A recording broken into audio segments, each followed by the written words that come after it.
Е така, моите гости вечерва се Вера Николовиќ од Центарот за социјална работа од Скопје, Антонио Новотни, невропсихијатар, Медјаш или прва детска амбасада Драги Змијанац. Значи, веднаш сакам во почетокот да кажам дека веканам повеќе како експерти отколку како представници на вашите институции. Значи, сакам компетентно, професионално да разговараме на оваа наша тема, која што ја најавивме веќе преку медиумите.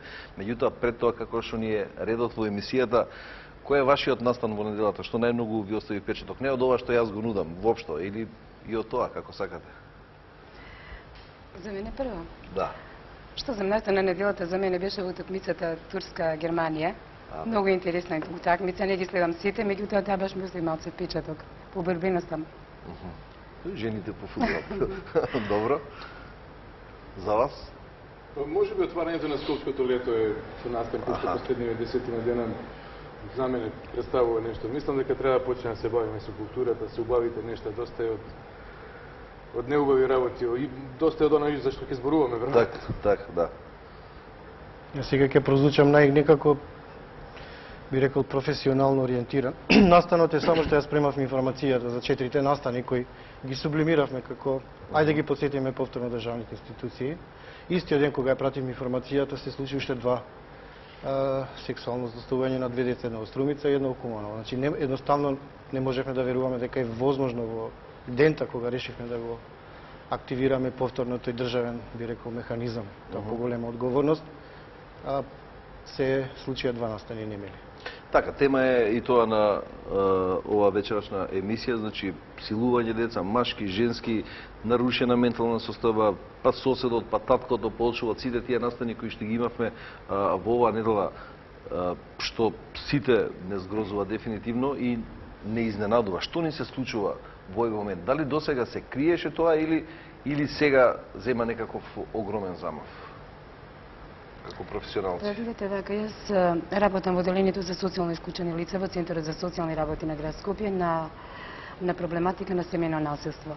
Од ова практично искуство ние што го имаме овие 4 години наназад, тоа е дека семејното насилство од секогаш постоело и сега постои и во многу поголема димензија од што тоа што се претпоставува или од што се пријавува и претпоставува. Така да не е нешто, ова само повеќе сега доби, овие неколку настани добија така повеќе одзив во јавноста по својата суровост, да кажам, и по последиците и по тоа што се тоа малолетни деца. Инаку сето тоа постои и ние во секојдневната пракса се содруваме со сето тоа. Па да, јас се слагам со колешката Вера, дека злоупотребата на деца постои од секогаш, насилството постои, се работи за друго едно прашање, колку нашата свесност за тоа е зголемена. Тоа е добро во една рака дека ние полесно ги детектираме, односно органите на прогон, социјалните установи и така натаму ги детектираат, овие случаи се откриваат и се санкционираат во натаму. Лошото е што тоа постои во Македонија и не е како пред некаде 15 на години кога ние едно здружение или со кое што почнавме да зборуваме малку за постојањето на злоупотреба на деца, се велеше не, тоа во Македонија го нема. Го има, секаде во светот го има. За жал, се повеќе ќе слушаме затоа што се повеќе сме свесни за тоа дека постои и дека може и соседот, и пријателот, и родителот, и сите тие да бидат починители на тие кривични дела. Ја ќе се обидам малку да направам едно ретро. Последните 2 настани и со случајот од Штипјанецот и сексуалната злоупотреба на 2 деца штитеници на детскиот дом 11 октомври. И случајот што се случи пред вчера говори дека станува збор за 2 педофили кои го прават делото по втор пат и трет пат. Значи веднаш по напуштањето на затворот тие повторно посегнуваат по дете и повторно прават кривично дело полов напад на дете. И затоа нашите заложби, бидејќи превентивните програми не функционираат, воспитно-образовниот процес е препуштен само на образовно, одговорното родителство исто така затајува. Државните институции не водат грижа кај се нивните штитеници. Сметаме дека можеби крајната пресуда треба да ја даде судот. И затоа се залагаме за вакви полови напади на дете да бидат санкционирани со највисоки казни до животен затвор. Добро, ќе го отвориме тоа во вториот дел за она како. Меѓутоа, ајде да видиме кои се причините. Причините. Па видите која структура на деца се злоставување. Тоа се рурални средини, деца со хендикеп, деца со пречки во развој, деца штитеници на државни институции, деца без родители, деца кои се препуштени сами на себе, деца кои живеат во економски необезбедени семејства, едноставно ранлива група на деца и веројатно сексуалните злоставувачи сметаат дека таа категорија на деца е полесно да се подведува, да се злоупотребува. Да дефинираме профилот на луѓе кои што го прават педофиливе. Видите, прво треба да се подвои. Јас имам изработена цела докторска студија за тоа во затворот и Дризо на некои 67 испитаници, каде што уште на почетокот се почувствува една различна категорија на починители на ова кривично дело. Едните се многу блиску до она што во народот е познато како психопати или сексуални психопати, што се вели. Значи луѓе кои што меѓу другите криминални дела, кражби, убиства, разбойништва, имаат и силување на малолетни, силување на полнолетни, најчесто девојки. И тоа е таа една друга категорија за која што јас не би зборувал, тоа се криминалци кои што чинат разнородни кривични дела и тие може, нели, меѓу сета таа палета на кривични дела да извршат и злоупотреба врз малолетни. Другата категорија е онаа која што можеби е поопортуна, поскриена, тоа е групата на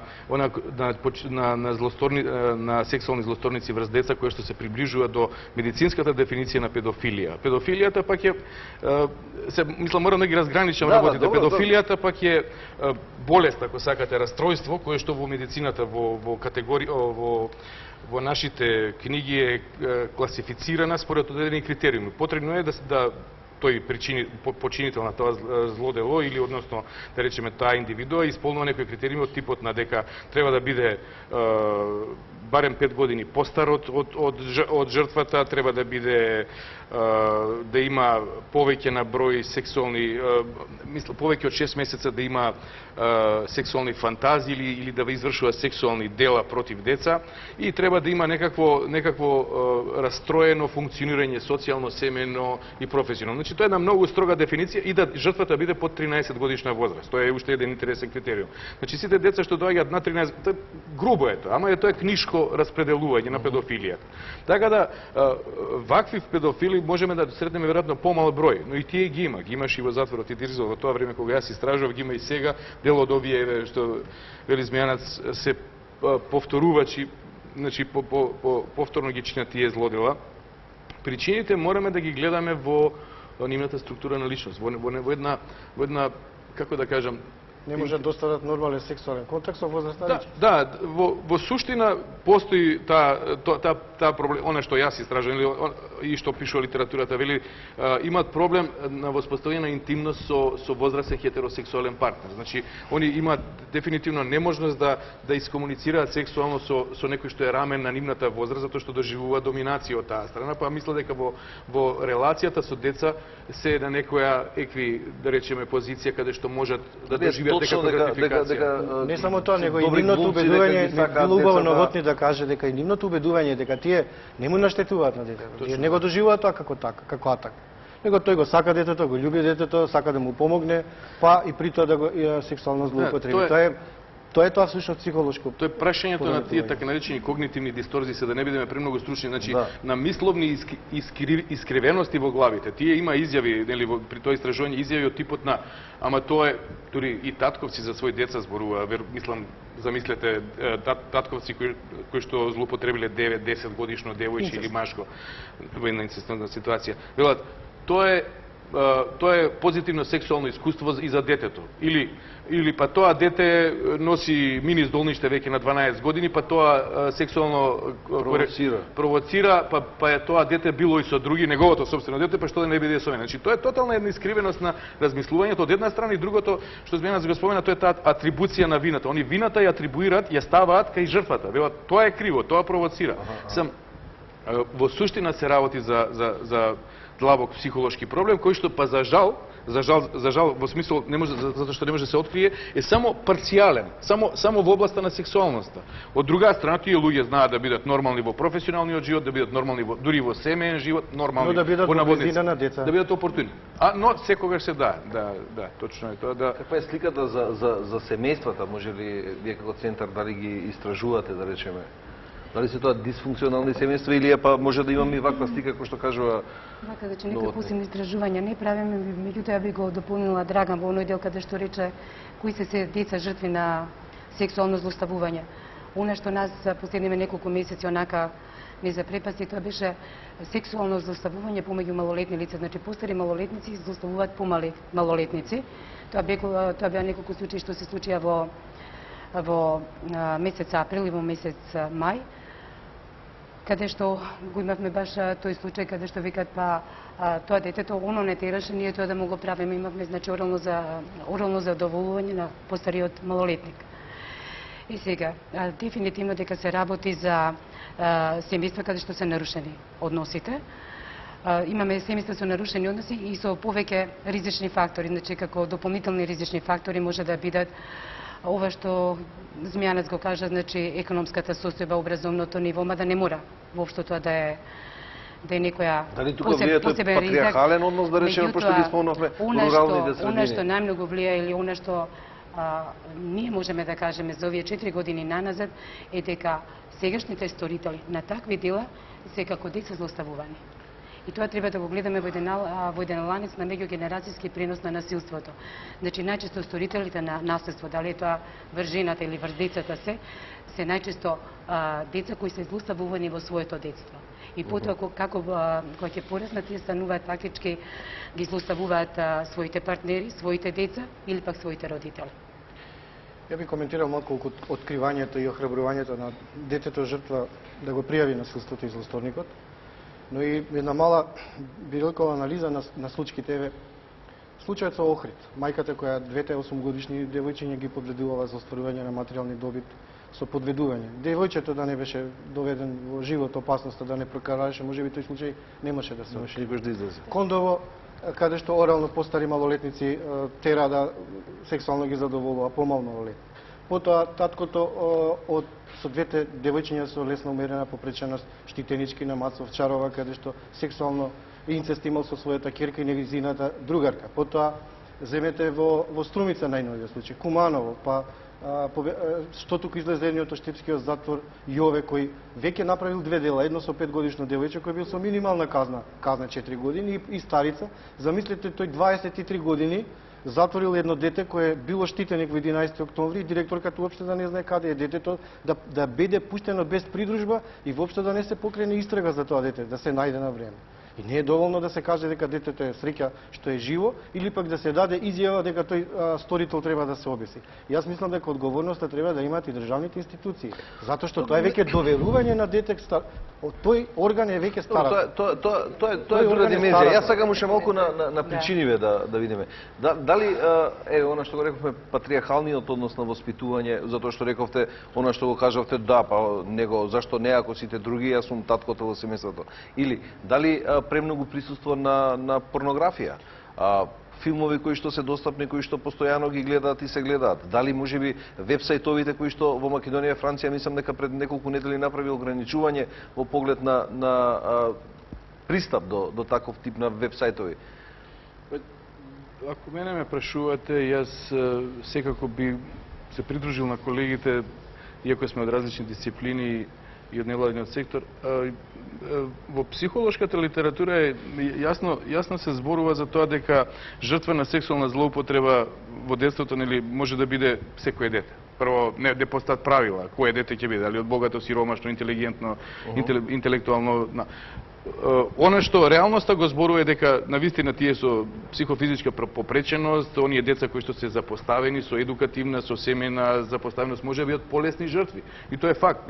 Сега тука постојат и други акти во кривичниот закон и како се тоа означува злоупотреба на противприроден блуд и така. Но не знам, во секој случај треба да се она што може да дадат вакви емисии, што може треба да се алармира на семејствата ги врземе малце да ги стегнеме тие семејни релации подобро.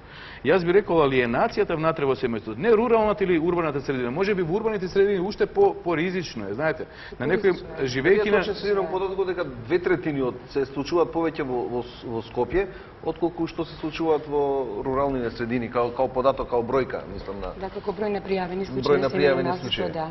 Скопје има најголем број на. Само да дожа. Сакам да речам, на што мора да апелираме, тоа е враќање, ребаланс на силите внатре, на кохезивните сили во семејството, зашто тоа е тоа што може да ги зачува децата. Ние не можеме да кажеме одеднаш со магично стапче да престана да постојат злоставувачите, педофилите, како сакате да ги наречиме. Но можеме да почнеме да зборуваме повторно со децата. Внимавајте на секоја близина од совозрастни, која што е претерана, која што е со заведување, со манипулација, со многу подароци. Ако сакате, у наше време ние сме учени да не излегуваме да не бидеме у близина со непознати возрастни лица кои што ни подаруваат нешто, да не влагаме во домот на тие, да не се качуваме во возилото. Значи тоа се пораки кои што можат многу да превенираат. Инаку тие луѓе постојат и ќе постојат. Што да правиме со мерките? Еве, водите мислам како ако стигнеме до мерките ќе зборуваме. Да. Мерки.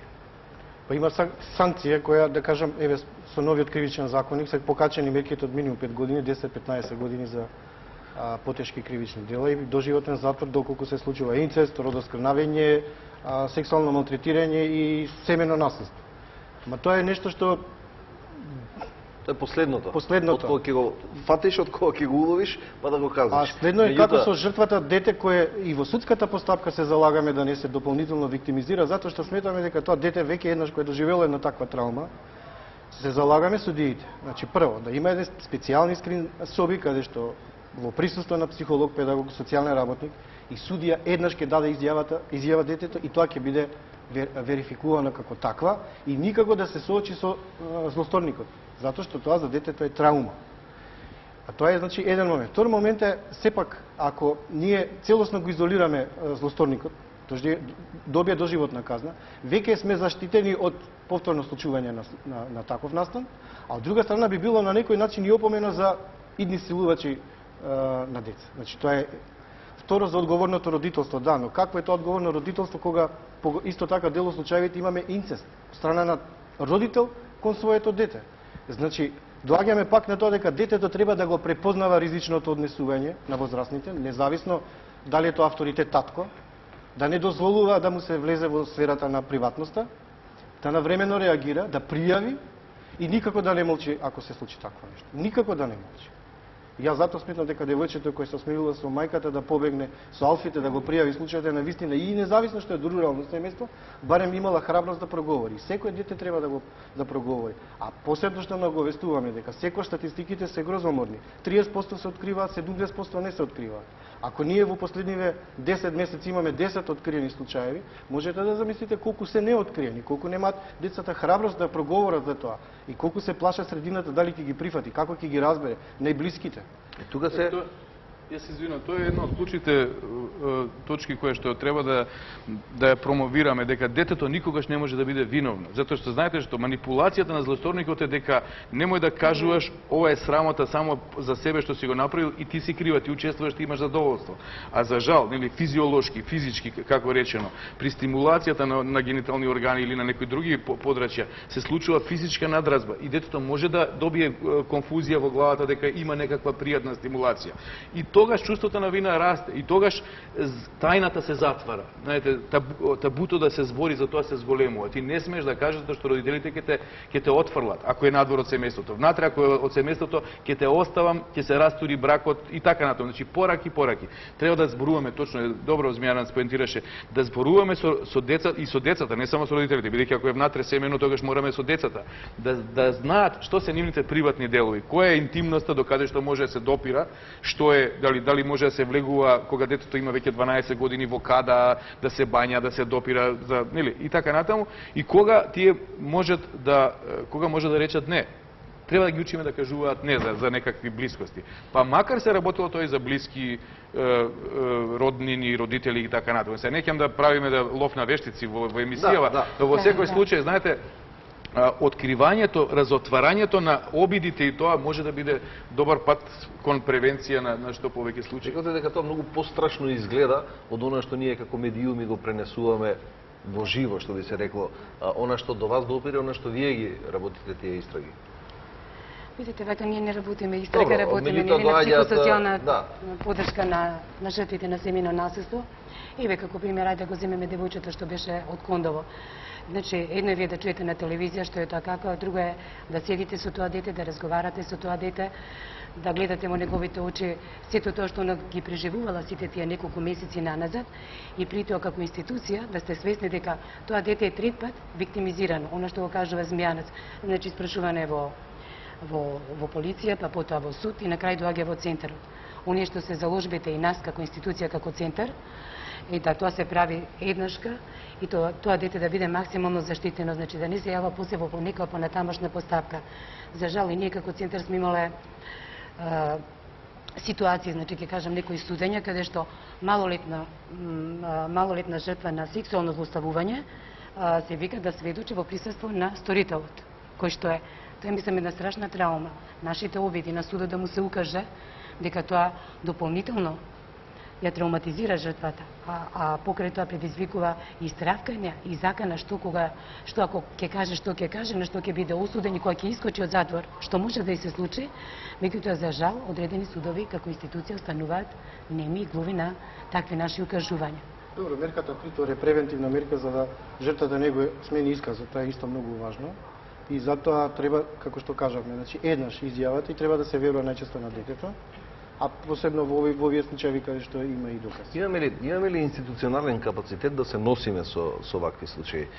Колку луѓе, например, имаме ние национална стратегија, имаме пишани некакви стратегии што би било, кога би било, што обично јас велам го вулгаризирам тоа, меѓутоа колку луѓе, да речеме, за Скопје го покриваат како бројка ме интересира? Како бројка во нашето одделение 5 на ниво на цел град. Супер. Така јас би сакала во овој дел да договор со само да кажем. Имав договор да не бидам критичен кон центрите за социјална работа, ама не зборувам, јас зборувам за институционален капацитет. Институционален капацитет е тоа. Така, јас би сакала, Драган, само да довршам една работа.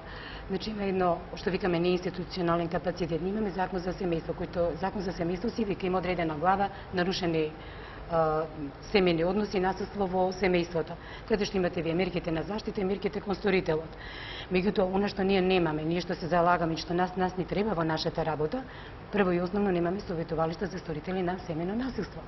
Ако вие можете некој да го казните, можете и да го ставите во затвор 2 години, 3 години, меѓутоа тој човек искочи со исти или полош, со полош ментален склоп ќе искочи од што отишол таму. Значи нас она што ни е потребно ние да постојат советувалишта за деца жртви на семејно насилство, на што тоа ни кажува и се залагаат, советувалишта за жени жртви на семејно насилство, потоа за сторителите, така да може да се работи една семејна терапија. Има многу луѓе што се стручњаци во нашата држава, верам тоа и кај вас има на вашата клиника, да, кои што ги имаат поминато сите тие едукации, кои можат многу успешно да работат во тој дел и да се работи со сите членови на семејството. Само така ќе можеме да го значи да ги освестиме некои потреби, да ги канализираме некои емоции кај членовите на семејство и да очекуваме дека може да дадеме еден одреден правец како тоа семејство понатака ќе се развива. Значи не ни е нас целта да ние го разбиеме тоа семејство со тоа што ние ќе го ставиме примерно детето ќе го згрижиме во установа, а сторител ќе оставиме во затвор. Имам дилеми за сторителите за земање на одземање на дете, значи да се најде друг старател. Дали тој механизам на земање на родителско право функционира доколку во семејно насилство родителот го малтретира детето и сексуално го злоупотребува. Што со тоа дете? Втора дилема ми е што ако се случи сексуално насилство на дете во 17 часот кога центрите работат до 16. Кај ќе се згрижи тоа дете? Кај ќе се пријави? Кај ќе се заштити на одредено време? Мислам, исто е доста спорен како капацитет. Значи, центрите навистина имаат големи ингеренции. Меѓутоа, не можат да ја покријат целата територија, немаат доволно број на луѓе, немаат 24 часа работа. А настаните се случуваат катадневно, од 24 часа. Значи, тоа е исто така, полицијата има откриено доста случаеви. Ја морам да кажам дека навистина последниве настани беше брза, ефикасна. Меѓутоа, Мислам дека на одреден начин не се работи на згрижување на жртвата во една, да кажем, неформална атмосфера, каде што, една изјава, во едно присуство, во еден состав и толку. Да не поминува тој процес на полиција, па да иде на суд, па да иде во рехабилитација во Центар за социјална работа, тоа за детето е навистина голема травма. И треба дефинитивно, значи, она за што ние се залагаме да постои, значи, Центар за интервенција во криза, каде што рецимо кога ќе се случи такво нешто, вие тоа дете ќе го заштитите, ќе го трнете од таа средина и ќе добие стручен третман, не било каде. Ние имаме рецимо центри за згрижување на жртви на семејно насилство жени. Меѓутоа, она што нас не е потребно, да имаме таква нешто за деца. Тоа особено се чувства во нашата работа секојдневна, се судираме со тоа да имаш ти потреба во одреден момент да тоа дете го изолираш, нека биде и 24 часа и 48 часа, меѓутоа да се осети заштитено, а во меѓувреме да ги превземеш сите неопходни мерки. Меѓутоа, за жал, ние немаме такво нешто како центар кај што може да се направи. Што содржи тогаш националната стратегија ако ги нема овие елементи? Зголемување на буџет, спремност дека ќе се грижиме на буџет и тоа што е пишано да се реализира во пракса, вработување нови луѓе, поголема мотивација, не само вработување, туку 24 часа. Мислам, тој центар за социјална работа на вистина има не само превентивни ингеренции, они имаат ингеренции да влезат во семејството, имаат фактички надзор, да вршат увид дисфункционални семејства, семејства во ризик. Добро, практично влегувате како центар во... Да, влегуваме. Влегуваме малте не секаде, да не кажам, сема ако немаме некој семејство кај што се многу насилни, па некојаш бараме помош интервенција од полицијата, што ретко се случува. Најчесто, мислам, успеваме да се завршиме својата работа. Меѓутоа, она што го кажува Змијанец, држи, значи, тоа е дека дефинитивно е потребно 24 часовно работно време, значи, постојање на дежурни мобилни тимови.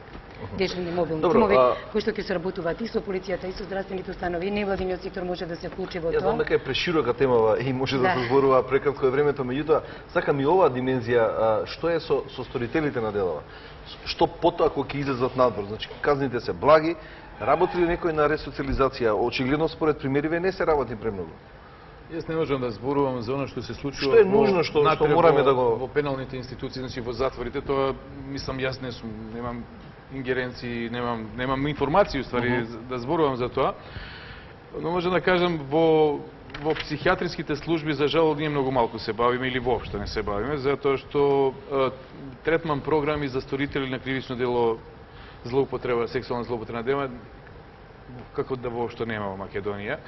Имаше некои обиди да тоа го инсталираме, само знаете што, проблемот не е македонски, само не е во Македонија. Јас имам комуникација со интернационални експерти, особено од Соединетите американски држави, кои што велат, знаете, како да се лекува човек кој што не ја прифаќа својата болест, кој не прифаќа дека е болен, или кој има извртено мислење за сопствената сексуалност, кој што он мисли дека, како вие велите, дека тој ги сака децата, дека тој мисли добро на децата. Како да лекувате некој човек? Тоа може само мандаторно да биде, значи облигатно, да биде со задолжување и јас тоа го барав и го пишував или разговаравме со судовите, со затворите. Мора една мултидисциплинарна соработка да се востанови во Македонија, каде што ќе се знае дека овие сторители на кривични дела ќе морат мандаторно после излегувањето или за време или пред или после, не знам кога веќе, да бидат задолжени да одат на третман. А третман програмите ќе се востановат. Знаете како? Пак е тоа прашање на профилирање на лица. Знаете, јас не можам да работам на мојата клиника, да работам и сега да не ги набројувам дијагнозите, и неуротски состојби, и состојби на психози, и манично-депресивни психози, и стрес, и ова. Мора да имаме капацитет, мора да знаеме дека треба се вложува, мора да се вложува во специјализирани сервиси. Во Америка тие се викаат Child Protection Division. Значи тоа се посебни. Кај нас, извинете, јас не знам како е последниве години, ама се случуваше во минатото, јас од 95-та година сум во подрачје, да луѓето кои што се стручни во злоупотреба на семејно насилство, одеднаш бидат префрлени на куќна нега или на, како се вика, на социјална помош, да работат на тоа. Тоа се сосема различни... Да, но многу е битно профилот на педофилот. О излегувањето од затвор. Добро. Тој го повторува делот. Тој не може да се возражи. Тие ги повторуваат, ама затоа зборуваме дали може да се востанува. Која е превентивна програма од нив? Дали превентивни третман програми постојат. Тука е, знаете, многу е работено во Америка. Работено е дури до, мислам, до нелюдски терапии со кастрации и со такви работи, и тоа е све, мислам, нешто што е на минатото. Сега се работи она што се работи во светот е групна психотерапија, индивидуална психотерапија, разговор со нив, условување. Доживотен затвор како опција? Видите, јас не сум релевантен фактор, јас сум само еден обичен психијатар кој што треба да се грижи за душите на луѓето, за душевното здравје, не сум за казните. Казните треба да бидат, санкциите треба да бидат високи во секој случај, да знаете она што е моето искуство лично од затворот Идризово и затворот Скопје, дека овие злосторници се многу неомилени таму. Многу лошо се однесуваат останатите затворици. Никој не ги сака овие починители. Мислам, не е чудно, тоа е јасно зашто кога ќе се удри на детето, на невиноста на едно дете, тоа ќе секогу предизвикува една така аверзија. Не мора да го дефинираме доживотен затвор, можеме да го дефинираме целосна изолација. Затоа што тоа е опасно за средината. Мислам, еве, ако каже Тони дека тој не го повторува делото педофилот, дека таа негова искривена слика со терапија ќе се измени, во ред да влезе во некој. Видите, јас не можам да зборувам затоа што немам позитивно лично искуство на излекување на вакви индивидуа. Јас можам да зборувам книжки, од книгите, она што зборуваат американските програми, обично они има доволно средства па вложуваат и влегуваат и во пеналната институција и во затворите и тука работат со месеци, со години. Има многу рецидивизам, има многу повторување. Што значи они викаат сексуална злоупотреба, дигаат вака рамена, тешко е да се работи со тоа. Но се работи, ние не смееме да дигнеме раце и треба да ги повикаме. Оние луѓе кои што имаат таков проблем се јават на психијатар да разговараат, ќе почнеме, ќе седнеме, ќе го отвориме проблемот, ќе се зголеми, ако сакате, и внатрешната и надворешната контрола врз нив. Затоа што тоа е проблем на импулс контролата, проблем на некои внатрешни нагони кои што доаѓаат и тие луѓе не знаат да ги контролираат, особено што и во главата ги нема тие механизми да се исконтролира тоа што е дефинитивно перверзно и болно како сакате. Во тој контекст сакам да кажам дека пред неколку години се изготви една програма на постпенална работа кога ќе излезат од затвор, меѓутоа за жал тоа беше изготвено од колегите од нашиот центар. Меѓутоа за жал не заживеа затоа што бара капацитет да имате каде што, да има стручни кадри, да се тоа едуцирани кадри, да работат специализирани. Едноставно тоа нешто како такво замре. Инаку се осети потребата за постоење на такви тимови што ќе работат со луѓе кои што се излезени од затвор. Не е важно сега за кој дел. Меѓу другите дела збориме и за ова сега што е за сексуалната злоупотреба. Да, дефинитивно поостри треба да бидат, особено кога се работи за заставување на малолетни деца и нема да кажам јас сега овдека можеби повеќе разговараме за сексуално злоставување, меѓутоа да ви кажам последиците од психичко злоставување, од физичко злоставување на деца се исто така огромни и големи, можеби и кај нив се среќаваат на психијатрија кои се психички последици јавуваат кај децата, само од злоставување и нарушени семејни односи, каде што се тие или директни жртви, или пак се сведоци на насилството врз нивната мајка или други членови од семејството. И го една реченица, освен она клучно што го кажавме, домашното воспитување, која е недобрата заштита? Дека се ќе ви кажам, тоа е превенцијата. Превенцијата, меѓутоа, најкратко што може, значи по една реченица, значи сите заедно да се здружиме во борба против, јас ќе кажам од мојата аспект, семејното насилство, воопшто насилството, значи невладиниот сектор и институциите, и сите заедно да се бориме против тоа. Да не се доживуваме како конкуренција, него како некој што еден со друг ќе се надополнуваме.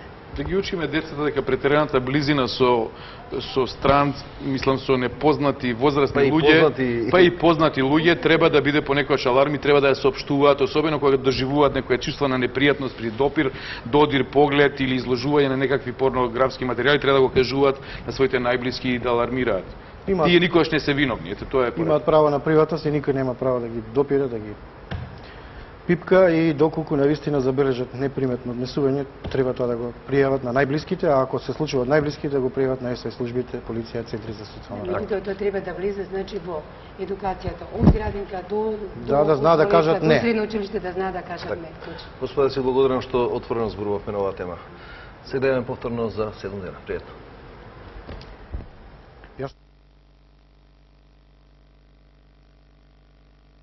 Клучоци,